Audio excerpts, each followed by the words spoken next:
মই কেণ্ডিডেট, মোৰ ক'বলগীয়া একো নাই, সকলো পাৰ্টীয়ে ক'ব আৰু পাৰ্টীয়ে যি কৈছে সেইটোৱে। মই খালি কেম্পেইন কৰি আছো, মোক কেম্পেইন কৰি থাকিব। কিয় নহয় আশাবাদী?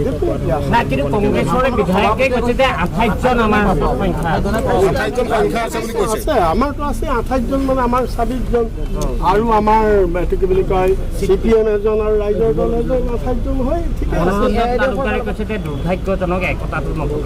সেইটো বেলেগ কথা। সেইটো হৈছে একতাটো। এতিয়া কথা হৈছে কি, গোটেই নিৰ্বাচনটো হৈছে আপোনাৰ ধৰ্ম নিৰপেক্ষতা আৰু সাম্প্ৰদায়িক।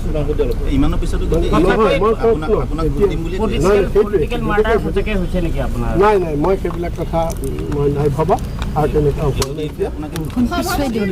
ভাল। আমি ভোট দিব, আমি ৱেলকাম কৰিম। আৰু এতিয়া গোটেই বস্তুটো আমি এইটোৱে প্ৰমাণ কৰিব লাগে, আমাৰ 43জন সদস্য আমি ডিক্টেটৰিয়েল একনায়কত্ববাদীৰ বিপক্ষে আৰু সাম্প্ৰদায়িকতাবাদৰ বিপক্ষে আৰু সংবিধান ধ্বংস কৰাৰ বিপক্ষে আমি সকলোৱে একেলগে ভোট দিব লাগে আৰু ভোট দিব। যদি হাৰে আপুনি সভাপতিৰ বাবে হাৰিব বুলি কৈছে। নাই, সেইবিলাক কথা